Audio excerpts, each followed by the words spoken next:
Okay, so today's episode is sponsored by 94 Dreams. Yes, so we are back. Today's episode, we've got both coaches, myself and Bonnie, and I hope that this gives you so much value. Let's go.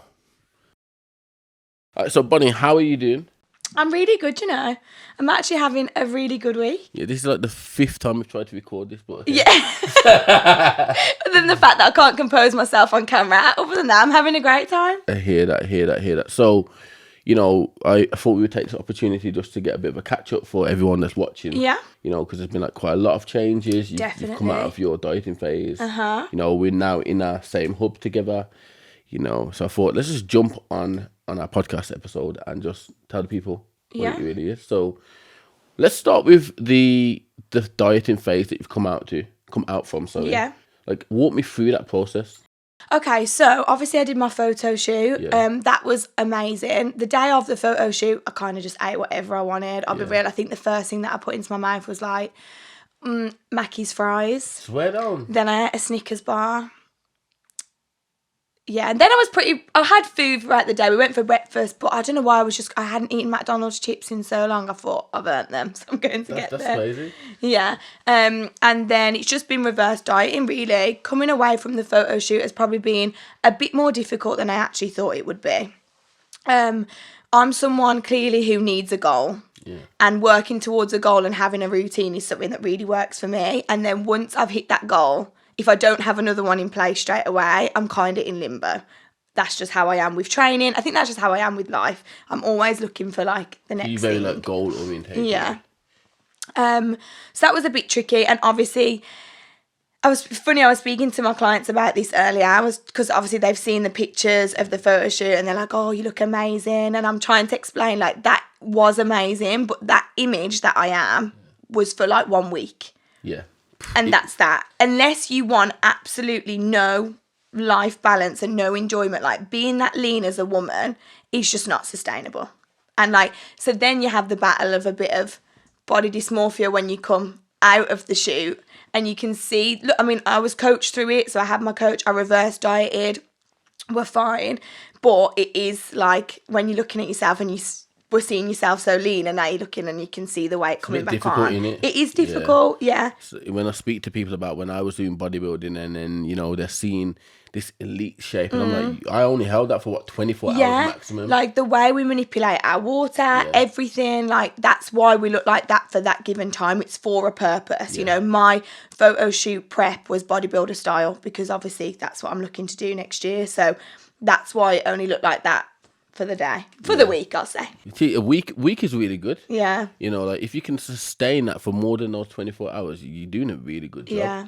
You know, and it's interesting, the whole like social media element of it, because coaches, you know, that are looking to just sell will push that lifestyle. They'll be like, you can look like this 365 days a year. Unfortunately, you can't. Yeah. And also you wouldn't want to. No. So what I realised whilst dieting and then coming out of it was, yes, it was amazing to see myself that lean. It was amazing to see myself with abs. It was great to do the photo shoot. It was so empowering. I think everyone should do one. If you're into the gym, just do one.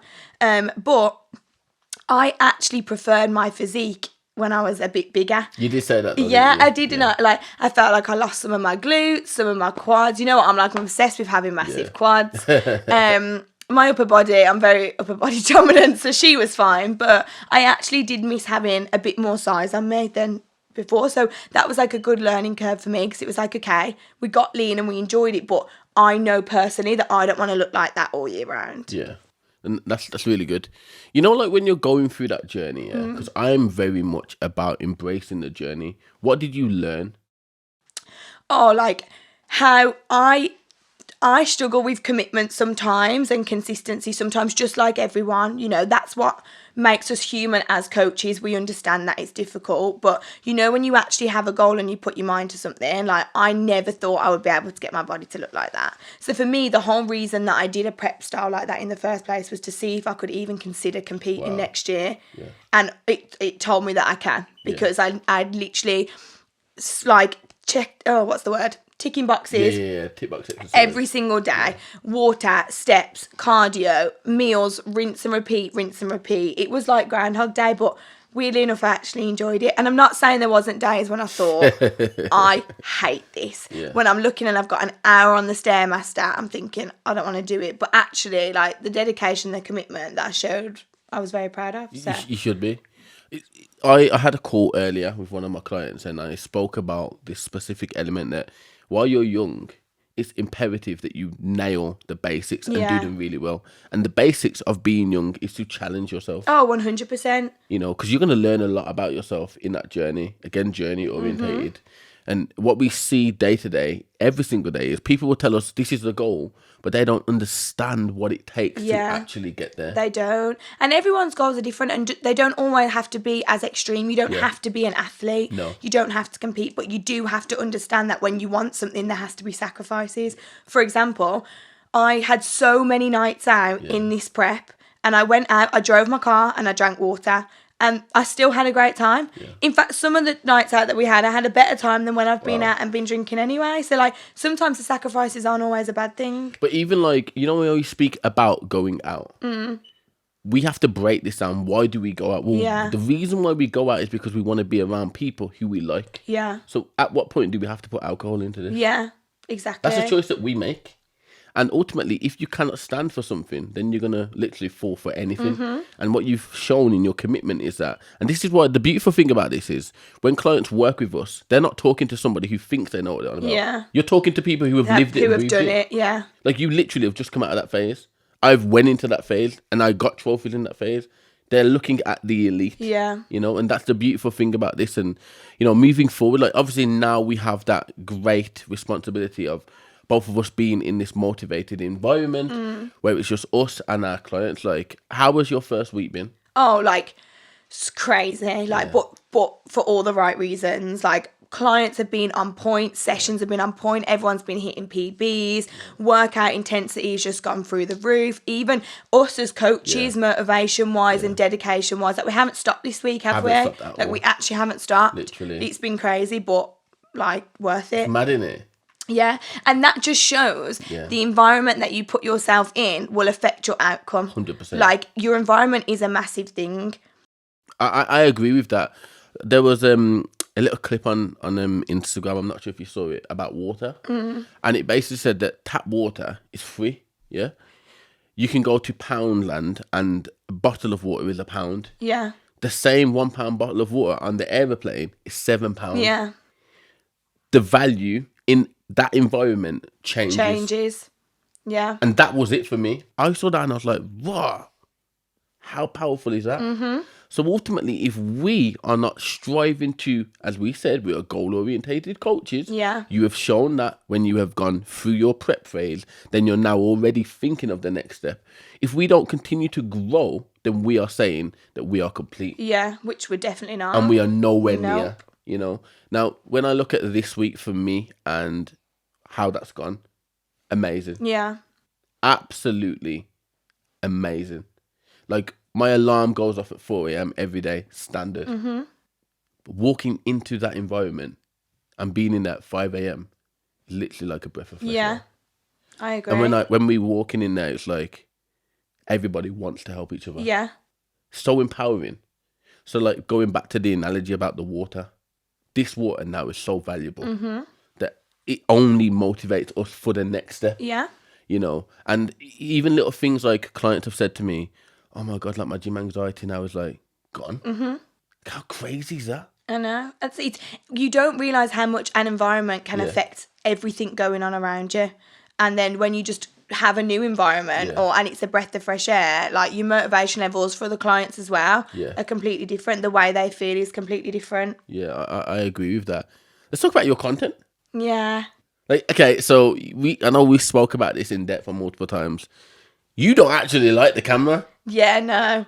I don't. It's actually crazy. How can someone who went to drama school hate the camera so much? But you know what? I think naturally it's fine. Yeah. But you know, when you're sitting there and you're trying to get something across and then you're working yourself up and then you just, I like because the amount of people that have messaged me and said, yo, the brand just seems to be everywhere this week. That's because we are. Yeah. And it's because we want to give back as much as we, you know, like, as a coach, I'm here to give you the information that I have in my brain. I'm not here to keep it all for myself. Who's that going to benefit? It isn't. So even just being in this new environment has given me time to be able to go out there and give everybody free information about how they can improve their fitness journey, just because I've got a little bit more time to do so. Yeah. Perfect. So I was doing some work in Starbucks today, and when I was in there, the lady behind there. Also, did you know that in Starbucks they have a what is that thing? It's like there's not a rhythm, not a rhyme, not a slogan. It's like a question thing. Oh, man, I've got it on my phone. But you walk in there, and it's in like a frame like this, on the side. And one of the questions today was, when I am clean, I am white. When I am dirty, A riddle. A riddle. Can you tell I got kicked out of school yet? You know, I used to be addicted to riddles. Swear. Do you know the answer to that riddle? What was it? When I am clean, I am white. When I am dirty, I am black. Is that not everything? No. Go on. Hold on. Can't even remember it, can you? Hold on. I think I've said that wrong, you know. The riddle is actually, when I am clean, I am black. I was going to say. When I am dirty, I am white. What am I? 10, 9, 8, 7. I thought you were good at this. 6. I'm trying to think, but you counting down isn't helping. Come on, tell me. 2. You don't want to have a guess? No, because I can't think because you A counting. blackboard. Ah. Smart, yeah. But yeah, so what my point actually was not to do with the rhythm. Riddle. It was to do with the fact that when I was in Starbucks today, they had just brought out their Christmas collection of drinks. And I put on my Instagram story on purpose. Can you consume festive drinks and still stay in your calories? What's your view on that? Yeah, of course you can. Yes. Of course you can. It's literally black and white. However, is it the best thing to do? It depends how bad you want your drink. Me personally, this is the rule that I have for myself. I am a hungry girl and I have a big appetite. So there is no way I am wasting my calories by drinking them. I'm eating them. So there's no way you're going to drink it? So for me, it wouldn't be important enough for me to have a festive drink over having, which was so many calories, over having my iced latte with almond milk and sugar-free vanilla syrup, which still slaps, by the way, which is half the calories, if not more than half the calories. It's about prioritising what is the goal, and what does the goal require you to do. And what do you prefer? Yeah. If you're someone who thinks, I really want this drink, and I can cut my calories in other places to allow room for this drink, not a problem. Yeah. That's fine. We can fit that in for you. For me, it just wouldn't be a priority, but it's personal preference. Well, I had it today, and just to clarify to everyone, it was absolutely rubbish.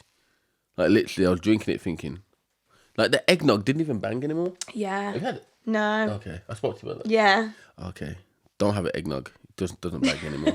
No. But yeah, I was intrigued to see how many people would automatically say, no, it can't happen. But that's the problem, because when everyone, like, I made a video on this, didn't I, about going from 0 to 100. Yes. And especially women, we think we go into a dieting phase and we're like, okay, everything's got to go. I've seen it with my mum. She's emptying out the whole cupboard, chucking everything in the bin. I'm thinking, no wonder your diet lasts 1 week. Well, your mum's different from mine. My mum. So when we cut off absolutely everything, that's what. Why would we stick at it? Why would there be any consistency? Because you're going to be miserable. You're going to be miserable. And then you're going to just binge and you're going to think, sod this, I'm going to eat everything that I want to eat. So how do you think that someone can work around that then? So, one, it's just about understanding your calories. This is where we come in as coaches. Someone to hold you accountable and someone to guide you and show you that you can have things just in moderation. It's about making small changes. If you are someone who is completely stationary 24/7, then you do not need to go from that to hitting the gym 5 times a week, doing 10 hours of cardio a week. Sustain it? Because you're not going to sustain it. You've not been doing it. However, going to the gym twice a week and going on a few walks, sustainable. Definitely is. And the beauty about, again, coaching with us, like, we look even this may sound crazy because we're gonna now educate mediocre coaches on how to be better at what they do.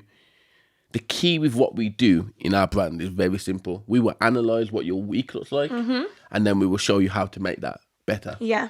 We won't give you a plan before we even know what we're dealing with. No, I took on a new client this week, and the first thing that I said, she said, what shall I eat? And I said, don't worry. What I want you to do for the first 5 days is send me a picture of everything that you're eating, or send me your food diary on MyFitnessPal. Let me have a look at it, because if it's not broken, why am I fixing it? Why fix it? Or if I'm not, there's not always a need to completely tear it apart. It may just be, okay, substitute this for this. Yeah. Substitute that for that. Yeah. Okay, this is a lower calorie version. Yeah.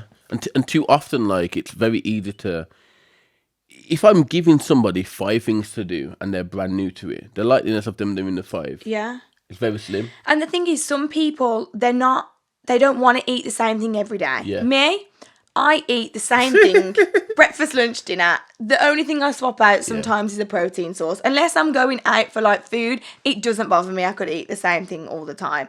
But me giving that to my clients is going to be pointless. They're probably just going to cheat and not tell me that they're eating chocolate bars like before bed. Do you know what I mean? Because why do they want to eat that? So if I can see their eating habits to start with, then I can see kind of what foods they do and don't like and what they already eat like, and then I can just make changes.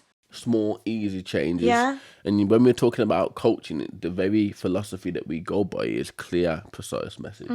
As long as a client can come to us and be like, I understand what you're asking me to do, but then it's down to you to deliver it. Of course. And the delivery that we ask for is very simple because we've already analysed where you can fit it in. Yeah. You know, so, you know, as we wrap up this quick edition of our podcast, what can we expect moving forward from yourself? Like, you know, have you set a goal for 2025 yet? So I do have a plan for 2025. Is that what we're going into? Wow. That's crazy. So I have been itching to get on stage for a while now. So when you say stage, what stage are we on about, mate? So competing in bodybuilding. Okay, so it's on about bodybuilding stage, just to clear up any sort of foolishness. So that's, like I said earlier, that's why I did my 12-week cut and did the photo shoot to see if I could even get that lean, because like I said earlier, I'm a girl who loves my food. So the goal is to just get on stage. That's the next step. But to do that, I've got a lot of growing to do. So the goal will probably be at the end of next year. Oh, nice. So it's going to be a whole year's worth of work, because before I even go into a prep and lose all that weight again, I'll need some serious muscle. So have you build. looked at any federations that you're eyeing up? I've looked at a few. All I know is that I want to make sure that the competition that I'm going to is natural and everybody's tested. Otherwise, what is it like? I'm not personally. I understand people, but I'm not taking steroids personally, and also I don't want to compete with girls that are also doing that. So it will definitely be a natural tested. I'm still debating like categories. I thought I wanted to go into wellness. Yeah. And then someone was in the gym with me the other day saying, I think you should do bodybuilding. And I was like, he was like, but you've got like a good upper body for it. But I don't know yet. I think for me, wellness is where I want to go. Okay, so some big growing of the legs to do. Sounds good. Where do you think your weakness is? With me, which is actually hilarious because I do need to grow my legs. For some reason, at the moment, I've really lost the love for training like glutes and hamstrings. Quad days, fine. Glute days, I just don't want to do them. I'd get them done, but I just don't want to do them. So, because I don't want to do them, I'm actually going to make myself do them more. Okay. So I'm going to make myself do them more so I get back into a routine with them. Yeah. But other than that, my weakness will be like doing the growing and going into the bulk and being uncomfortable in my body. Comfortable being uncomfortable. Being comfortable being uncomfortable, knowing that it's all for a bigger purpose and it's all for the end result. 'Cause it's not always just about getting lean. Sometimes we have to get a bit bigger to get our goal, and it can be uncomfortable. So 2025, the year that we see Bonnie on stage. Impact on stage. Easy again, just to put that again. 12 years later again, but nah, it sounds good. Sounds good. Bonnie, you know, as someone who works literally next to you, honestly, I'm mad proud. Wow. I don't know about look, but I am really proud of you. Thank you. And I'm really excited about where we take this brand moving forward. Me too. For the people watching, is there anything you want to say? Neither do I.